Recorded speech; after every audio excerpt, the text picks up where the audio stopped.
Imaginez-vous en train de traverser une dense forêt européenne au petit matin. La brume recouvre encore le sol humide, et soudain, vous entendez un puissant brame résonner à travers les arbres. Ce son imposant ne provient pas d'un prédateur, mais de l'un des habitants les plus emblématiques de la faune européenne, le cerf élaphe ou Cervus elaphus. C'est l'une des plus grandes espèces de cervidés au monde et un véritable symbole de la faune française et européenne. Tout au long de cette vidéo, nous explorons en profondeur la vie de ce magnifique animal en explorant son comportement, son habitat, son cycle biologique et le lien étroit qu'il entretient avec l'histoire, la culture et la préservation de l'environnement. Le cerf élaphe peut sembler, à première vue, n'être qu'un grand mammifère herbivore parmi d'autres, mais sa présence dans un écosystème représente bien plus que cela. C'est un ingénieur écologique qui façonne l'environnement qui l'entoure par ses habitudes alimentaires et ses migrations saisonnières. Ces animaux vivent dans les forêts tempérées et les régions montagneuses, notamment dans les Alpes, les Pyrénées, le centre de la France, et même dans des forêts plus plates comme celles de Chambord et de Fontainebleau. Leur choix d'habitat est lié à l'abondance de nourriture, à l'abri et à la protection contre les prédateurs naturels et humains. Les mâles adultes peuvent atteindre jusqu'à 1,30 m de hauteur au garrot et peser plus de 200 kg. Ce qui est particulièrement impressionnant, ce sont leurs bois. Ils poussent chaque année et sont principalement utilisés pendant la saison des amours pour impressionner les femelles et disputer leur territoire aux autres mâles. De plus, les bois tombent chaque année, généralement à la fin de l'hiver, et repoussent au printemps, un processus alimenté par le calcium et le phosphore, que les cerfs obtiennent principalement par la nourriture et parfois même en rongeant des os trouvés au sol. La majeure partie de l'année, les cerfs vivent en groupes séparés par sexe, les mâles d'un côté, les femelles et les faons de l'autre. Mais tout change avec l'arrivée de l'automne. C'est alors que se produit le spectacle naturel du rugissement, l'un des phénomènes les plus marquants du comportement animal européen. Les mâles adultes commencent à émettre des cris puissants et gutturaux pour signaler leur présence, intimider leurs rivaux et attirer les femelles.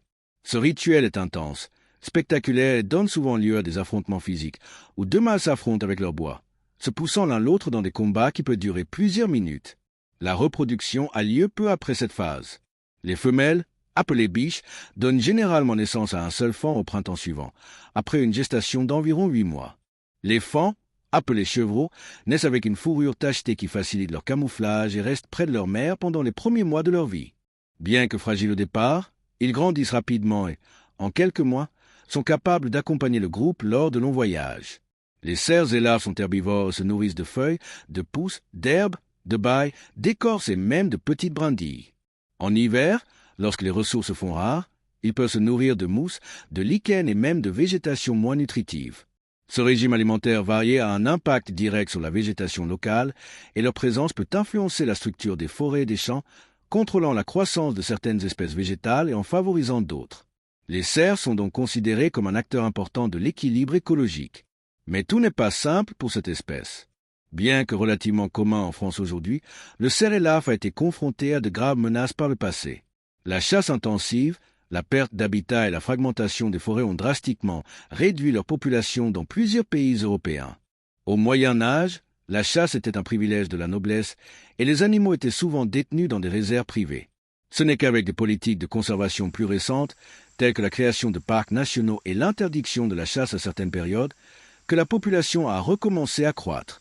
Aujourd'hui, il est possible d'observer des cerfs à l'état sauvage dans plusieurs espaces protégés, comme le parc national des Cévennes, le parc national du Mercantour et la forêt de Tronchet.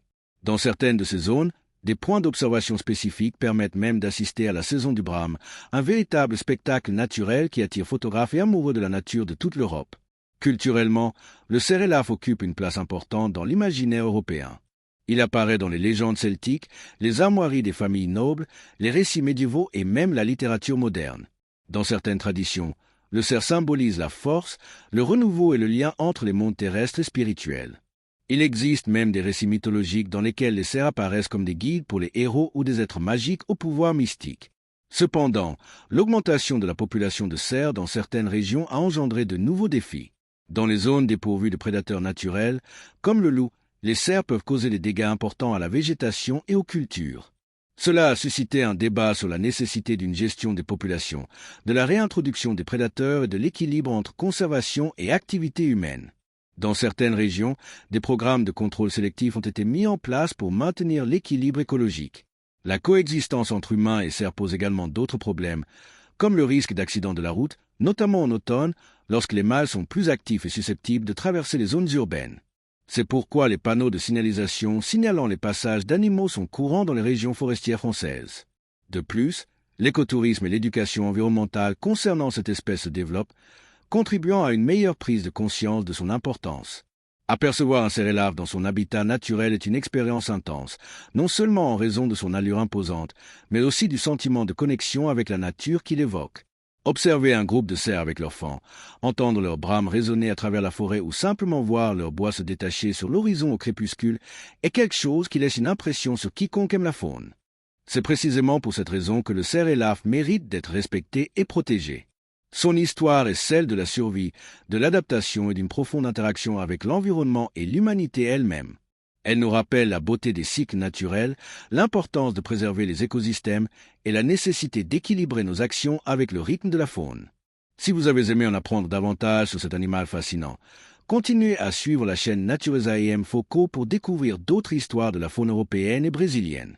Aimez, partagez et contribuez à la diffusion des connaissances sur ces gardiens silencieux de la nature comme le cerf-et-larve. À bientôt pour la prochaine vidéo.